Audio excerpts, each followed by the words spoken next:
Et nous sommes de retour au plateau après le journal. Pour la suite de cette émission, nous abordons notre troisième sujet, direction l'Afrique du Sud. Cyril Ramaphosa en train de sauver son fauteuil, ou Cyril Ramaphosa sauve son fauteuil plutôt, de président de l'Afrique du Sud. Le pays était appelé aux urnes le 29 mai dernier pour le compte des élections législatives. On sait que c'est un régime parlementaire et donc ces élections législatives remettent tout en cause et on repart à zéro, sauf que les résultats de ces élections n'ont pas, pour une première fois, conforté la majorité qu'a souvent obtenue l'African National Congress, ANC, le parti populaire de ce pays, Afrique du Sud, qui depuis 30 ans est le parti qui vient en tête et donc qui forme facilement son gouvernement avec la majorité des députés qu'il arrive à obtenir, sauf que pour cette année, l'ANC a été vraiment concurrencé par les autres partis.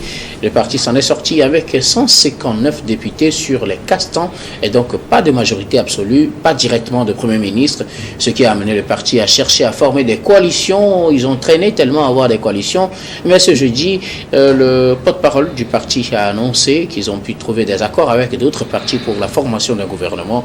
Vendredi, les députés s'étaient réunis pour leur session inaugurale et élire leur nouveau président en attendant la formation du gouvernement. Nous en parlons avec nos invités. Je voudrais bien commencer par vous, Dieudonné Sewanou. L'ANC, pour une première fois depuis 30 ans, elle n'a pas pu obtenir la majorité des sièges à l'occasion de ces élections législatives.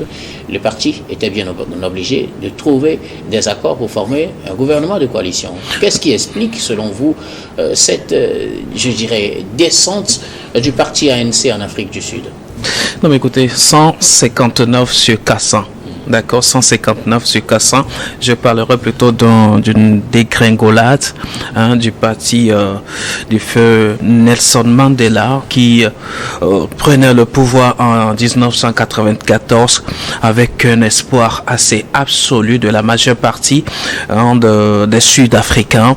Mais malheureusement, depuis un moment, le mécontentement populaire en Afrique du Sud est en train de plonger ce parti historique de Nelson Mandela. Lorsqu'on parle de la corruption, lorsqu'on parle du chômage élevé, lorsqu'on parle d'inégalités économiques persistantes et aussi des services publics de mauvaise qualité, eh bien, les hommes qui sont aux affaires provenant de ce parti ont fait de tous ces vices-là ou alors de tous ces maux leur quotidien, ce qui dénuite le parti et donc les résultats du jour en jour ne font que dégringoler. Les scandales de corruption, lorsqu'on voit aujourd'hui ce parti historique de Nelson Mandela qui a fait de la lutte contre la corruption, la lutte anti-apartheid, son cheval de bataille aujourd'hui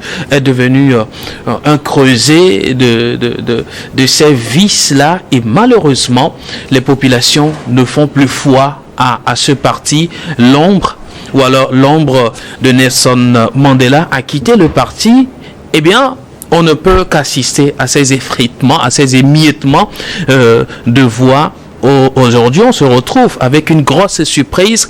Je m'attendais bien à ce camouflage, mais pas jusqu'à ce point.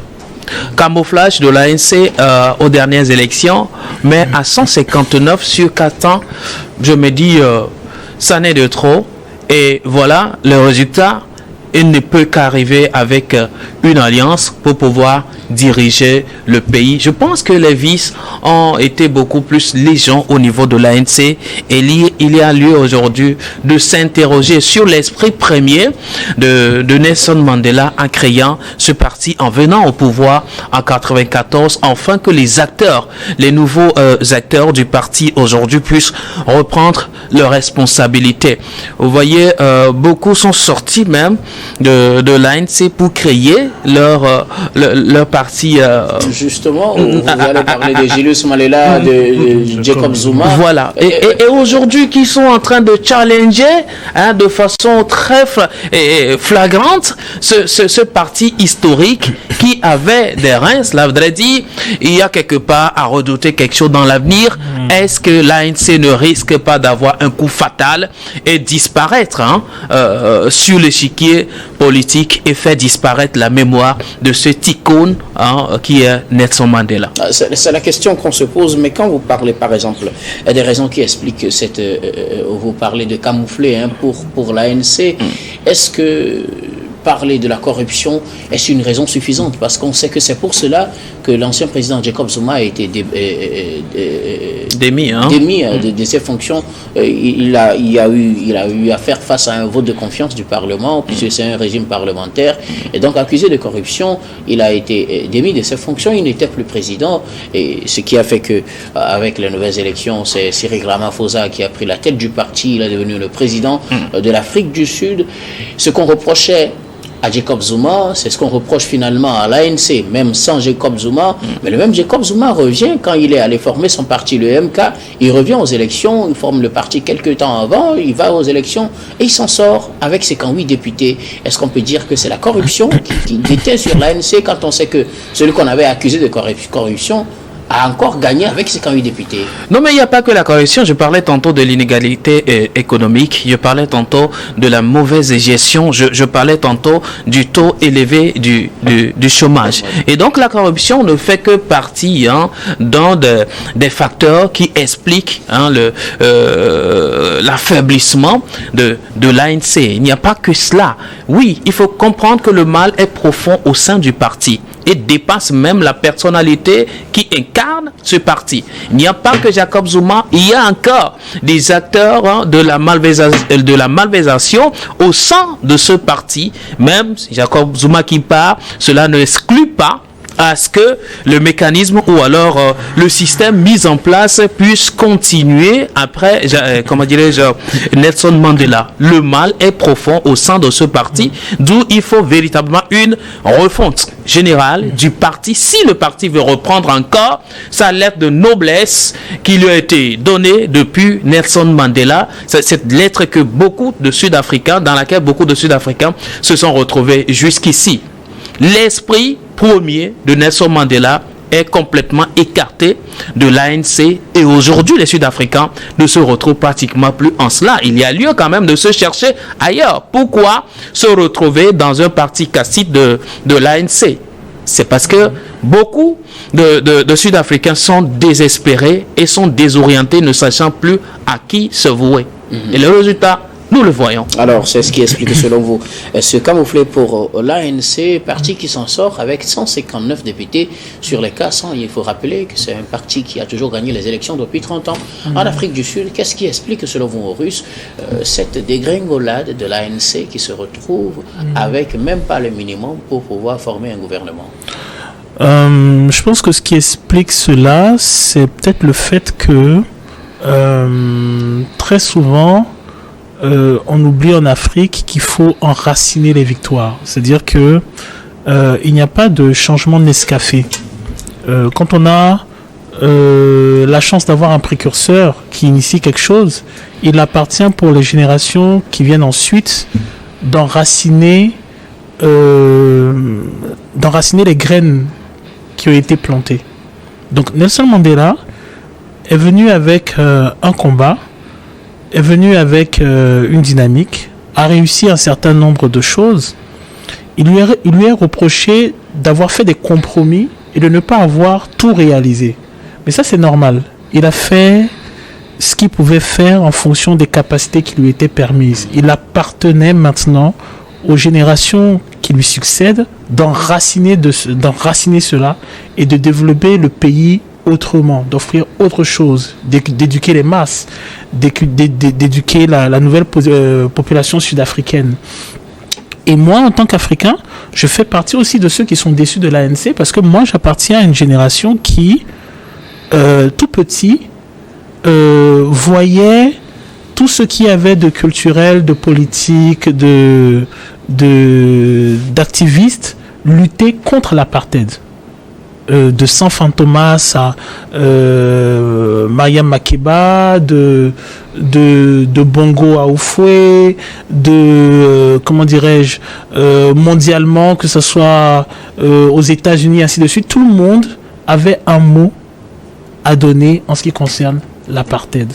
Et lorsque l'ANC vient aux affaires, lorsque Nelson Mandela devient président, on est de ces Africains qui avons sauté, bien qu'étant enfants, tout simplement parce que les chansons, les récits, les journaux avaient ce discours qui était de libérer Nelson Mandela pour que l'ANC réussisse un processus de transition et un processus de transformation de la société sud-africaine. Mais c'est malheureusement pas ce qui s'est passé.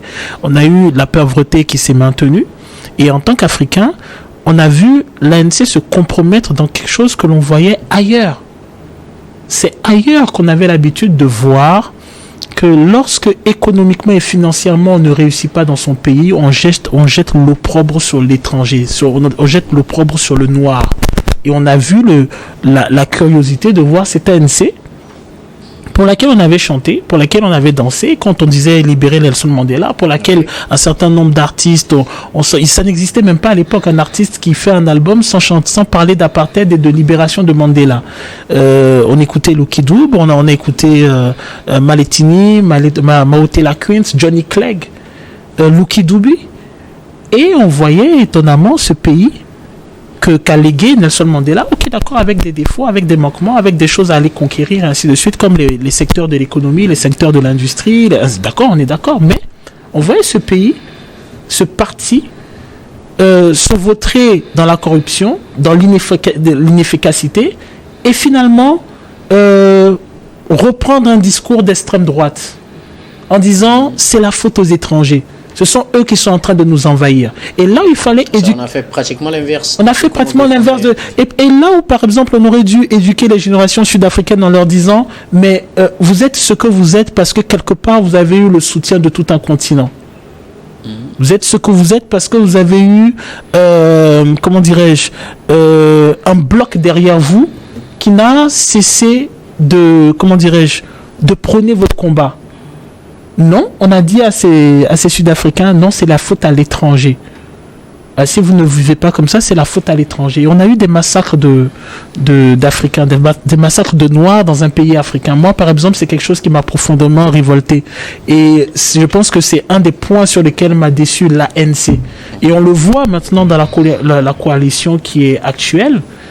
C'est justement de voir que non, qu'à un moment, l'ANC se permet des coalitions avec des gens qui vendent ce type d'extrême-là.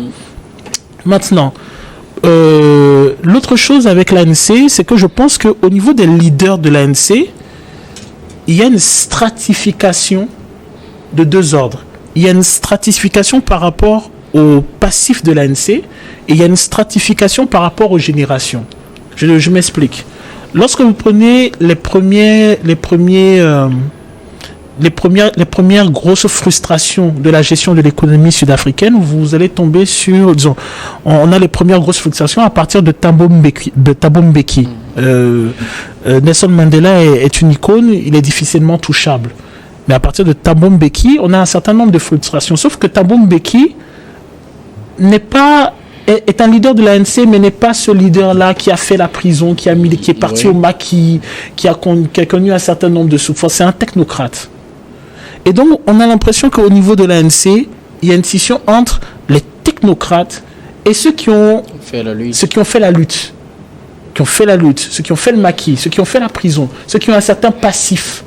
Et on le sent quand on voit justement le positionnement de Jacob Zuma, qui à un moment est accusé de corruption, qui va sortir du parti et qui va reprendre un certain nombre d'artefacts de l'ANC révolutionnaire de l'époque, en utilisant par exemple le chant du mouvement armé de l'ANC, par exemple.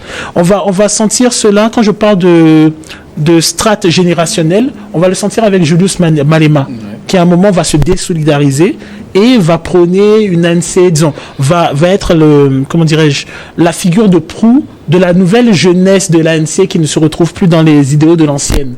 Et puis on a ce Ramaphosa qui, lui, s'est investi dans l'entreprise, s'est investi dans, comment dire, quelque chose de plus racé et qui a un rapport à un discours différent. Donc on a, si vous voulez, si on prend le passé, on a 3 leaders issus de l'ANC, mais avec des dynamiques totalement différentes.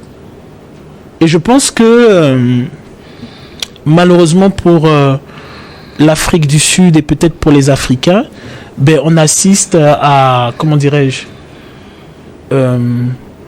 à la dislocation, à l'effritement d'un parti, d'un mouvement que pendant des générations, des nuées d'Africains ont porté. Ne serait-ce que par le chant, par l'esprit, par le souhait, par la prière et même par les initiatives. C'est dommage.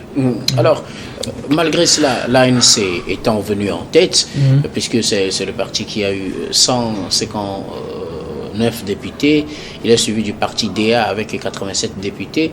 L'ANC était le parti qui a le plus de possibilités de former un gouvernement en trouvant une coalition avec d'autres partis pour pouvoir avoir la majorité. Et pour cela, le parti s'est lié avec beaucoup d'autres partis. On a annoncé ce jeudi que le parti a trouvé un accord avec plusieurs autres partis. Selon donc le porte-parole du parti, la coalition a conclu une alliance avec l'Alliance démocratique DA, et donc qui est un parti de centre-droit, le parti nationaliste Zulu Inkatha, IFP. Ils ont également trouvé le petit mouvement démocratique uni de centre-gauche et le F+, qui est un parti identitaire blanc. Et donc de l'autre côté, les combattants pour la liberté économique de gauche, ils ont été exclus. Des discussions ont également eu lieu avec, faute de discussion plutôt, avec leur leader Julius Malema, qui n'a pas pu donner son accord parce qu'il espérait qu'on lui accorde le poste de président ou de vice-président de l'Assemblée nationale. Finalement, in extremis, l'ANC a pu trouver un accord avec d'autres partis et sera obligé, ou bien va former un gouvernement d'union nationale. Sauf que ce qu'on entrevoit, c'est les difficultés que peut avoir ce parti ou bien ce gouvernement à gérer le pays, parce qu'on a là des partis qui n'ont pas forcément les mêmes visions de la gestion de certaines affaires du pays. Quand on voit le parti, un parti par exemple très ouvert à la libération du marché, et que d'un autre côté on voit d'autres partis qui sont nationalistes, on se demande comment l'ANC arrivera-t-il à gérer un gouvernement comme ça, parce que comme c'est une première expérience, depuis 30 ans l'ANC a toujours géré tout seul et donc n'a pas pu rencontrer ce genre de problème. Mais pour une fois qu'on forme une coalition et pas seul avec un seul parti, parce que la vision de l'ANC sera là, on va devoir faire avec la vision de DA par exemple, on va devoir faire avec les autres partis. Comment c'est comme ça, c'est stagnation et corruption. Hein. Quand c'est comme ça, c'est ça, c'est stagnation et corruption. C'est-à-dire, on se partage un gâteau. On risque de vivre encore pire que ce qu'on a déjà vécu. Pour moi, on aura pire que ce qu'on a vécu, parce que le seul moyen de concilier des personnes qui sont totalement différentes, c'est de leur proposer une troisième opportunité. Je ne vois que l'opportunité financière, les affaires. Et or, qu'il y a déjà un certain nombre de... Le problème avec la politique sud-africaine, notamment avec l'ANC, c'est qu'on a l'impression que la plupart des acteurs sont tous sujets à corruption. Zuma a été soupçonné de corruption, Ramaphosa a des soupçons de corruption, Malema a des soupçons de corruption. Je ne sais pas quel est le leader sud-africain qui n'a pas un souci, une accusation de corruption sur le dos. Et donc c'est compliqué. Alors, l'ANC invite tout le monde à participer à ce gouvernement, mais le souci, c'est souvent de rapprocher les points de vue du parti DA, qui est arrivé en deuxième position avec 87 députés, qui est un parti dirigé par des Blancs et qui est favorable à ce qu'on appelle une économie du marché. Mais de notre côté, on fait la coalition avec le parti EFF aussi, qui a 39 députés et qui est plutôt un parti nationaliste et qui veut qu'on nationalise les terres en Afrique du Sud. Comment l'ANC pourra-t-elle concilier les deux bords de ces partis avec qui elle est obligée de signer une coalition pour pouvoir former son gouvernement? Non, mais écoutez, c'est ce qu'on appelle le compromis, et le compromis n'est pas l'un de la compromission, mais je reviens à cela. Et je voulais ajouter aux facteurs qui ont déséquilibré aujourd'hui l'ANC. Il y a vraiment des crises internes, des divisions internes, des luttes de pouvoir entre différentes factions au sein du parti l'ANC qui finalement l'a fragilisé. Et aujourd'hui, le résultat auquel on est confronté. L'émergence aussi des nouveaux partis politiques. L'ANC n'a pas pris peut-être la mesure des choses. Quand on prend par exemple le FFF et DA, par exemple, au vu d'ailleurs des dernières élections, ont vraiment fait un record inattendu. Alors, ces partis ont émergé en un temps record et sont en train de rivaliser, ils sont en train de kikiner l'ANC, mais le parti historique n'a pas pris des mesures ou alors ne s'est pas consolidé dans la pérennisation de son pouvoir et ne peut que arriver à cette situation. Parlant des compromis, je le disais tantôt que le parti ou alors l'Afrique du Sud s'aventure vers ce qu'on peut appeler un inconnu. Vous l'avez dit, c'est la première fois qu'il faut aller à cette coalition parce que l'ANC n'a pas le choix que d'aller à cela.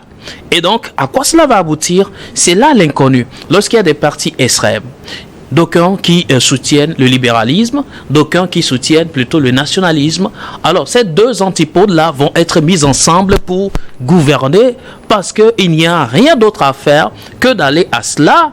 Là, il faut aller plutôt reconsulter l'esprit d'un compromis qui, malheureusement, va déboucher sur, comme le disait Horus tantôt, d'autres cas de corruption.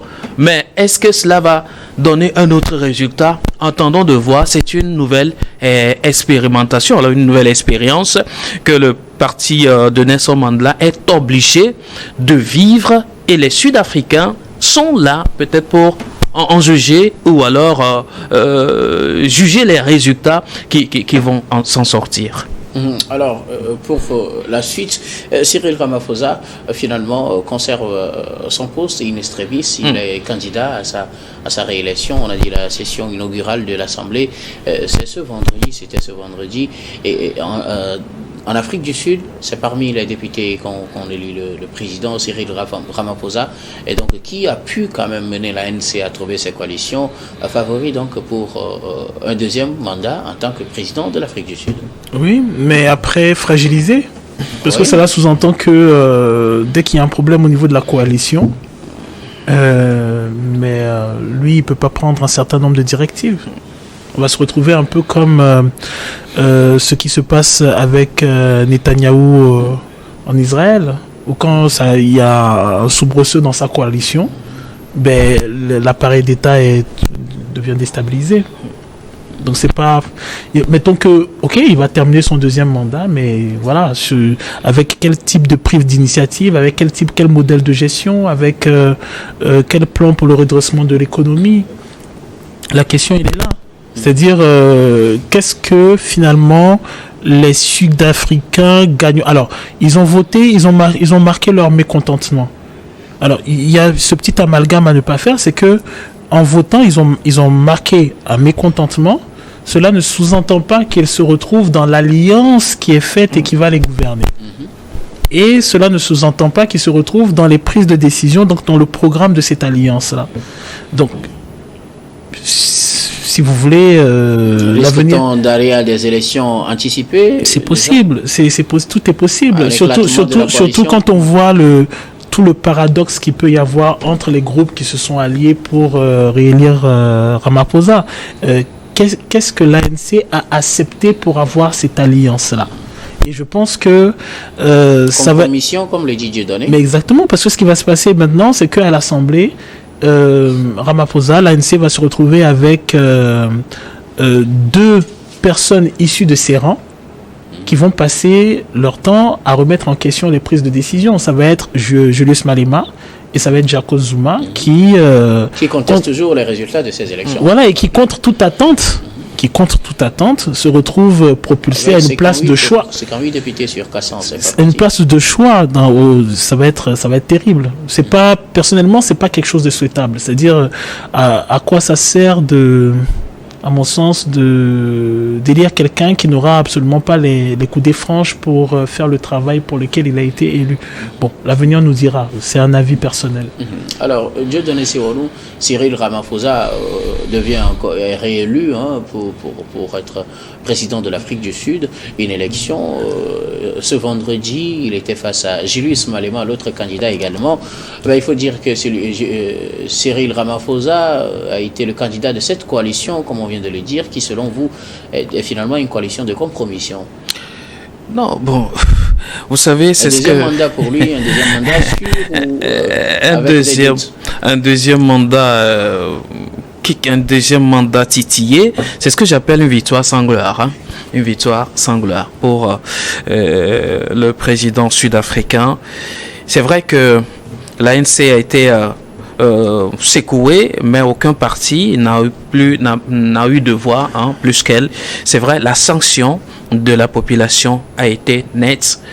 L'ANC doit comprendre aujourd'hui que les Sud-Africains l'ont sanctionné dans les urnes et donc gouvernent avec la peur dans le ventre au vu de cette coalition qui s'est créée. Et on ne peut qu'appeler à cette coalition. Voilà que la coalition, elle est là, mais comment seront les logiques de bout en bout, des logiques jusqu'en fin de mandat? Et donc, tous les scénarios sont possibles dans la gouvernance du président sud-africain dans ces contextes-ci. Maintenant, c'est ce que j'appelle un siège, je ne dirais pas électrique, mais qui peut être secoué à tout bout de champ. Et donc, je l'ai dit encore, il n'y aura plus trop cette présence, cette position, je dirais ce pouvoir absolu de prendre des décisions, exécuter des projets comme cela se doit, car il faut que tous les partis prenants dans ces alliances, ils trouvent pour leur compte et aussi aient leur mot à dire, sinon rien ne marcherait.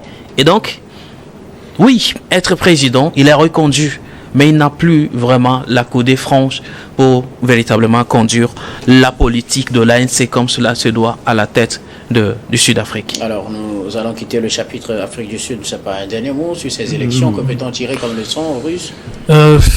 La leçon que moi j'en tire, c'est que c'est un peu ce que je disais au début, c'est que on peut avoir la chance d'avoir des leaders qui vont prôner un certain type de combat, qui vont, comment dirais-je, planter les graines. Très souvent, on aurait souhaité que ces leaders, lorsqu'ils prennent les graines, puissent veiller à ce que ces graines-là germent, puissent donner un arbre qui va générer des fruits, et ainsi de suite. Et il arrive que ça soit beaucoup plus compliqué que cela. Et donc, lorsqu'on a les leaders qui font les premières ébauches, il appartient pour les générations qui viennent d'entretenir ce qui a été fait et d'améliorer ce qui a été fait. Et donc, je pense que pour le cas de l'Afrique du Sud, c'est un peu à ce à quoi on assiste. C'est-à-dire, on a cet héritage de Nelson Mandela, mais Nelson Mandela ne peut pas tout faire et n'a pas pu tout faire. Comme il le disait lui-même, ce n'est pas un saint. Il a fait énormément d'erreurs. Il a eu des ratés. Et donc, il appartenait pour les générations qui suivent de magnifier ce qu'il a fait et d'enraciner ce qu'il a fait, d'améliorer ce qu'il a fait, parce qu'il ne peut pas avoir raison sur tout aussi. Et malheureusement, je pense que l'ANC, ceux qui lui ont succédé, ont péché à ce niveau-là. Notamment moi, comme je disais tout à l'heure, en tant qu'Africain, j'ai été profondément déçu, pour moi qui ai grandi, comme je suis sûr la plupart de ceux qui nous écoutent, dans le slogan qui était de libérer l'Afrique du Sud de l'apartheid. C'était le mot vraiment à la mode dans les années 80. C'était vraiment le mot à la mode. Libérer l'Afrique de l'apartheid, lutter contre la ségrégation raciale en Afrique du Sud. Et c'est des choses, on le chantait petit, on le promenait, on le voyait aux journaux et ainsi de suite. Était profondément déçu de cette Afrique du Sud sous gouvernance de l'ANC, où j'ai vu du noir massacré, assassiné d'autres noirs qui venaient de pays qui avaient soutenu l'ANC. On avait parlé de ces crises xénophobes. Des crises xénophobes. Actuellement, encore en Afrique du Sud, on a un discours xénophobe qui tente à faire croire aux générations sud-africaines que les problèmes viennent du noir de l'extérieur, du noir africain de l'extérieur. Et c'est vraiment dommage quand on sait que l'ANC a été abritée par ces pays, ces personnes qu'on dit de l'extérieur, mais elles viennent de pays qui ont abrité l'ANC, qui ont abrité ses leaders, qui ont soutenu ce mouvement, qui ont, qu'on appelle, transmis à leur propre génération, à leur propre progéniture, ce que c'était que le combat contre l'apartheid, contre la ségrégation raciale, contre le racisme. Et en tant qu'Africain, oui, ma déception quant à ce parti vient de là. Parce que pour moi, le message salvateur de Nelson Mandela n'a pas été préservé. On ne l'a pas fait germer, on ne l'a pas transmis. Et on n'a pas transmis aux générations sud-africaines cette histoire-là de l'Afrique qui, à un moment, s'est soudée pour lui venir en aide, la supporter. Et c'est dommage. Oui, alors Guillaume, très rapidement, je voudrais dire oui, comme il a dit, l'héritage de Nelson Mandela n'a pas été protégé, préservé et puis transmis comme l'esprit l'aurait voulu. Alors, je ne peux pas finir ce débat sans faire le lien avec mon pays, le Togo. Lorsqu'on parle du régime parlementaire, voilà un exemple clé pour dire il n'y a pas toujours un grand parti avec un régime parlementaire. Tout peut se passer et il peut avoir, on sera amené à faire des alliances, des coalitions pour pouvoir véritablement rester au pouvoir. En réalité, l'esprit d'un régime parlementaire, c'est la vivacité, c'est le travail quotidien de chaque parti. Il n'y a pas un petit parti avec un régime parlementaire, ni un trop grand parti avec un régime parlementaire, ni un parti historique avec un régime parlementaire. Tout peut arriver à tout moment, à n'importe quel parti. Il faut du travail alors. Et donc justement, puisque vous évoquez le cas du Togo, nous venons au Togo pour terminer cette émission. Nous allons aborder donc notre quatrième sujet pour parler de la croissance économique qui atteint 5,8% en 2023. Selon un rapport du Fonds monétaire international, le FMI, et la croissance économique du Togo donc en 2023 a atteint ce niveau 5,6%, alors que l'inflation, elle, a chuté de 2,6% en avril 2024. C'est donc l'annonce de cette mission du FMI dans un rapport publié donc le 10 juin dernier. Ces progrès sont à mettre, selon ce rapport, à l'actif de plusieurs initiatives du gouvernement togolais visant à encourager la croissance à travers des réformes structurelles, l'amélioration du climat des affaires, le renforcement de la politique d'inclusion sociale des populations vulnérables. Et donc, c'est ce qu'a indiqué ce document. On se rappelle que le FMI a signé un accord de tirage de droits spéciaux au Togo au regard de ses performances que réalise notre pays, une croissance de 5,6% en 2023. En tout cas, c'est ce que conclut le FMI. Je commence par Horus. Que disent nos propres chiffres? Pourquoi c'est quelqu'un qui calcule pour nous? Que disent nos propres chiffres? S'ils sont en mission, ils ont observé. Non, je suis d'accord, mais que disent nous nos propres chiffres? Parce que le souci qu'il y a avec les chiffres... alors, je ne dis pas que le chiffre n'est pas bon. C'est bien, c'est un bon chiffre. Mais après, il y a toute une problématique, tout un débat concernant la méthode de calcul, comment dirais-je, les chiffres qui sont pris en considération et ainsi de suite. Donc... que disent nos propres experts, que disent nos propres chiffres. Ça a l'air banal, mais je pense que quelque part, c'est une question de souveraineté aussi. Maintenant, le souci qu'il y a avec les chiffres qu'on énonce comme ça en disant, voilà, c'est la croissance, l'inflation a baissé, c'est que dans les faits, on ne le constate pas. Moi, quand je me lève, je vais au marché, je vais faire mes courses, j'ai pas la sensation qu'il y a une inflation qui baisse. Je sais que les produits ont toujours le même coût. Ah, mais moi je sais qu'à un moment, je sais qu'à un moment au Togo on payait, je sais pas, le litre d'essence à 400, maintenant il est à 775. Je sais qu'au Togo on a eu la bouteille de gaz à, je pense, à 6000, 6500. Maintenant, si tu n'as pas un billet de 10 000, tu n'auras pas de gaz. Bon, je parle de la bouteille, je pense, de 6 ou de 12 litres, je sais plus. 12 kilos. Voilà. Donc, le chiffre, il est joli. Il est bien, on va dire c'est un chiffre macroéconomique, il y a tous les termes techniques pour enjoliver la chose, mais de façon pratique, de façon pragmatique, il renvoie à quoi?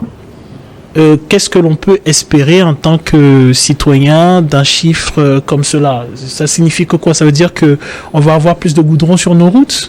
On va refaire la nationale 1? Ça renvoie à quoi? Est-ce que ça renvoie... On va pouvoir, comment dirais-je, reconstruire nos écoles? Est-ce qu'on va pouvoir fournir des outils didactiques à nos professeurs? On va pouvoir, comment dirais-je, dynamiser notre économie? Parce que moi, ce que je constate, c'est que quand vous allez dans un marché, le prix du haricot, il a doublé. Le prix du gari, il a doublé. Voilà. Donc, ça renvoie à quoi? Moi, je suis bien d'accord. Bon, on a des experts du FMI, on paye le billet d'avion, on revient, bon, on regarde Lomé, la belle capitale, on a des chiffres, on fait des petits calculs, on dit, bon, c'est super, vous êtes en croissance, il n'y a pas de problème. Mais ça renvoie pragmatiquement à quoi? Nos chiffres, nos experts, qu'est-ce qu'ils disent? C'est la grande interrogation. Selon en tout cas les experts du FMI, le Togo a connu une croissance qui atteint 5,6% en 2023. Non, mais c'est très beau d'avoir cette très belle image à l'international. Heureusement, vous ne me dites pas que c'est le chiffre sorti des statistiques togolaise, mais c'est le FMI qui le dit. Ça voudrait dire on est en bonne position d'avoir de bons financements si on en demande. Alors bravo. En matière de climat, des affaires, je pense que le Togo en fait énormément. Souvent, c'est selon ces critères-là que le FMI classe évalue les pays. Donc, on a répondu aux attentes du FMI.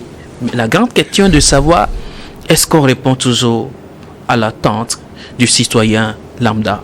Moi, j'ai comme impression que certaines fois, quand je sors de tels chiffres devant un citoyen lambda, c'est comme je suis en train de le frustrer. Je suis en train de me moquer de lui. Je suis en train de le faire rêver que mon pays a connu un taux de croissance de tel et dont le taux d'inflation a baissé. Qu'est-ce que je dis quand je rentre sur le marché?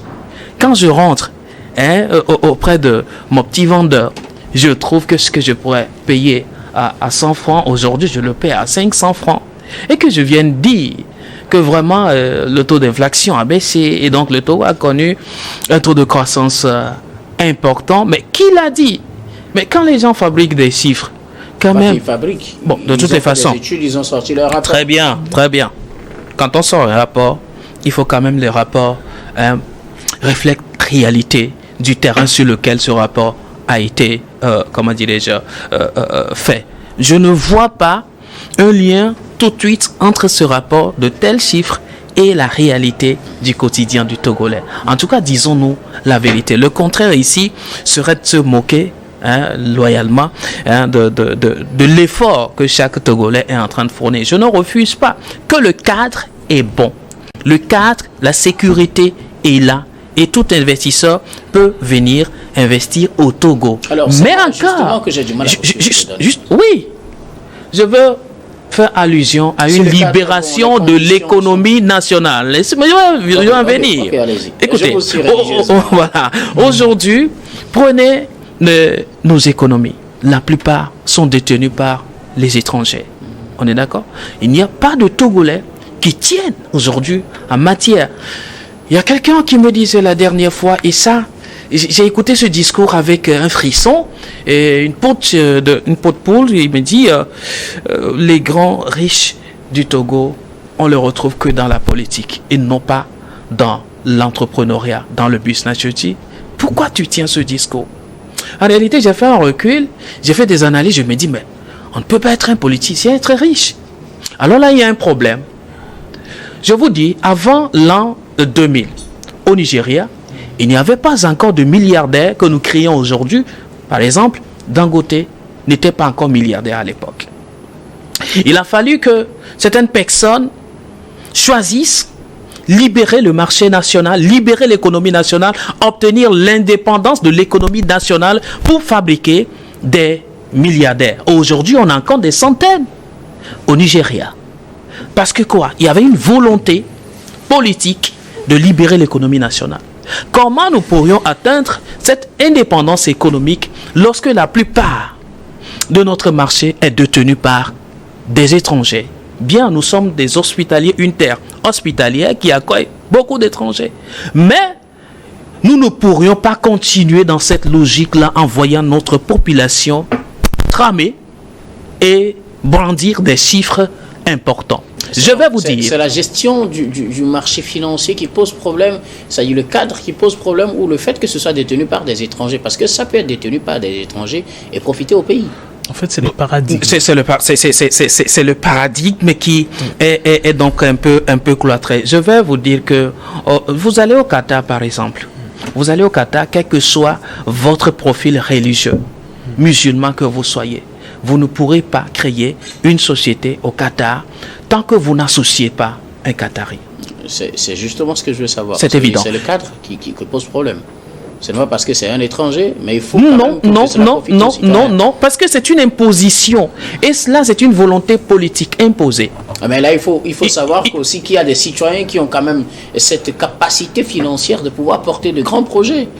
Non, on ne refuse pas. On ne refuse pas. Mais sur ce plan, peut-être on ne se comprend pas. Il y a des citoyens. Et pourtant, lorsque vous faites l'analyse de tous les secteurs, vous vous rendez compte qu'il y a à ouvrir ce marché quand même au plan local. Et permettre à ce qu'il y ait quand même un moratoire fixé, un moratoire fiscal, d'accord, dans l'intérêt de ces entrepreneurs, ces hommes d'affaires à l'interne pour pouvoir fabriquer vraiment la vie économique. Je reviens. Et c'est très important. Vous allez par exemple en Arabie Saoudite, vous pourrez être beau musulman, mais vous ne pourrez pas créer une entreprise, une société là, en étant une personne étrangère, sans que vous n'ayez un Saoudien dans le capital de votre création d'entreprise. C'est impossible. Pourquoi?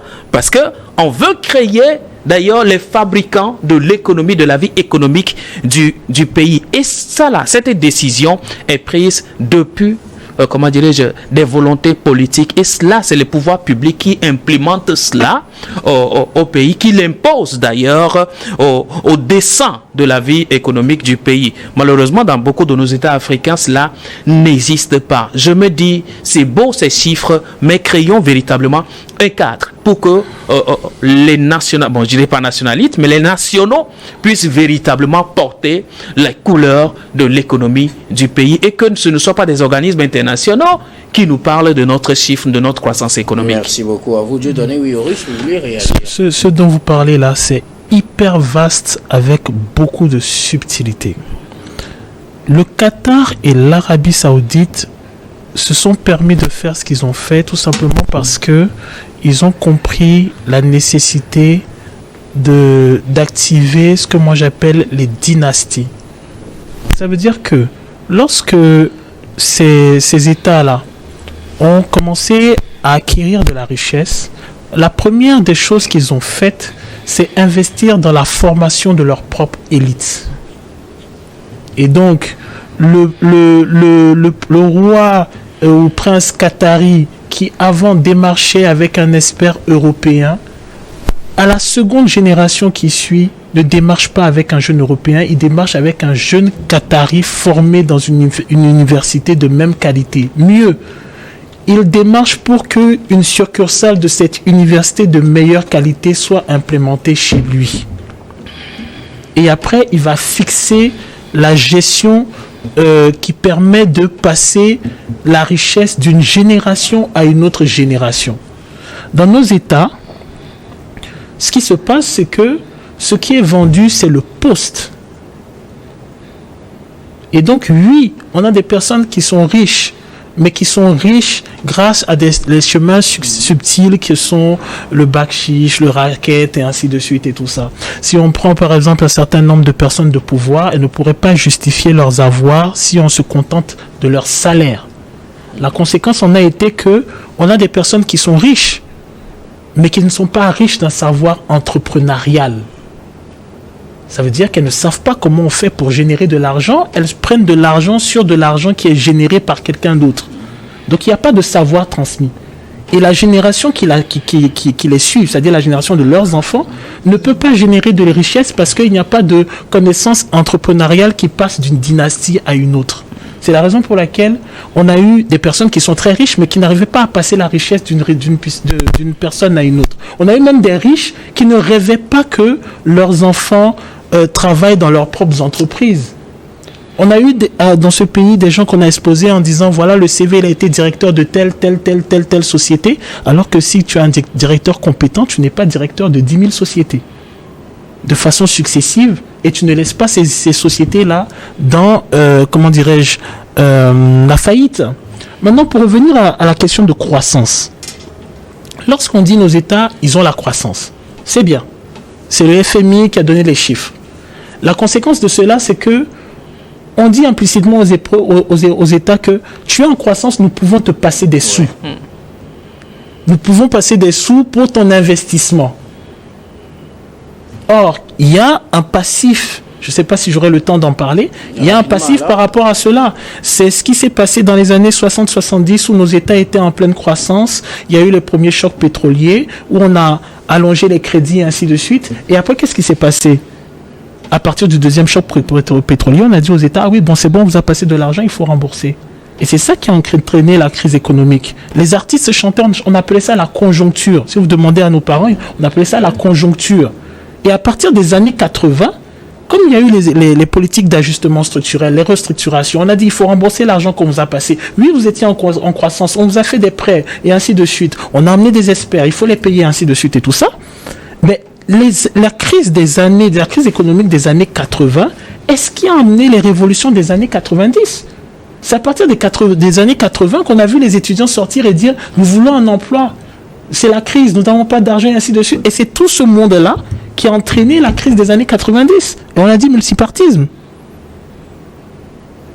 C'est cela. Vous voyez au-delà de cette croissance affichée, donc, quand par exemple, quand il y a cette croissance-là, tant que nos États ne comprennent pas qu'il faut investir dans les expertises, qu'il faut effectivement générer de la richesse, mais qu'il faut structurer les choses de façon à ce que la richesse passe d'une génération à une autre. D'une génération à une autre, ça ne marchera pas parce que ce qu'on affronte en face, c'est justement des multinationales, c'est justement des entreprises qui ont parfois 2, 3, 4 générations de construction et qui ont derrière eux des États qu'ils ont parfaitement, intégrés, dont ils sont les principaux promoteurs. Quand vous prenez des multinationales étrangères, elles sont profondément, enracinées dans les politiques de leur pays. Quelles sont, par exemple au Togo, les sociétés, les multinationales, où sont nos zaobacho, comme on dit au Japon, nos kaobol, comme on dit en Corée, qui vont permettre de soutenir financièrement nos États et qui vont faire passer la richesse de génération à une autre, qui vont pérenniser les connaissances qui vont passer d'une génération à une autre. C'est ça. Là reste la question, et c'est sûr, c'est bon, que nous allons pratiquement terminer, à demander Dieudonné s'il y a quelque chose à ajouter rapidement. Non, mais je crois que nous avons fait un peu le tour de cette question, et moi, il est très important que nous revenons à la base, à la création de la richesse. Créer la richesse, je pense que c'est une politique également. Et cette politique doit être une politique équitable qui n'a rien à voir avec le manteau politique que nos États africains portent ou alors que nos dirigeants, je parle des Togolais, portent, mais beaucoup plus aller vers une ouverture dans le but de créer des hommes solides en matière d'économie et aussi libérer quand même le pouvoir d'achat, renforcer le pouvoir d'achat du Togolais, et c'est cela qui pourra nous permettre de parler de la croissance économique de façon très paisible. Merci beaucoup à vous, Russ Donkovi, vous êtes activiste panafricain, d'être passé sur ce plateau.